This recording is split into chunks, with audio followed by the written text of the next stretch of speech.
स्वातंत्र्याची ध्वजा फडकते सूर्य तळपतो प्रगतीचा, स्वातंत्र्याची ध्वजा फडकते सूर्य तळपतो प्रगतीचा, भारत भूच्या पराक्रमाला अमुचा मानाचा मुजरा, अमुचा मानाचा मुजरा. आदरणीय मुख्याध्यापक, शिक्षक वर्ग व माझ्या लाडक्या मित्रमैत्रिणींनो, आज 26 जानेवारी हा दिवस आपण प्रजासत्ताक दिन म्हणून साजरा करीत आहोत. या निमित्त प्रथम तुम्हा सर्वांना प्रजासत्ताक दिनाच्या खूप खूप शुभेच्छा. हा दिवस प्रत्येक भारतीयाचा अभिमानाचा व उत्साहाचा दिवस आहे.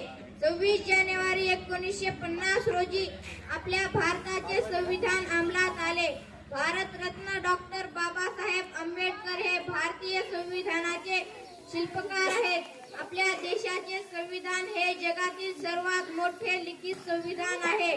संविधानाने आपल्याला मूलभूत हक्क व अधिकार दिले आहेत. या दिवशी आपला भारत देश सार्वभौम, समाजवादी, धर्मनिरपेक्ष, लोकशाही गणराज्य बनला. प्रजासत्ताक दिनी आपल्या देशाची राजधानी दिल्ली येथे विशेष कार्यक्रमाचे आयोजन केले जाते. आपणा सर्वांनी आपल्या भारत देशाला आदर्श बनवण्याची प्रतिज्ञा करूया. इतके बोलून मी माझे 2 शब्द संपविते. जय हिंद, जय भारत.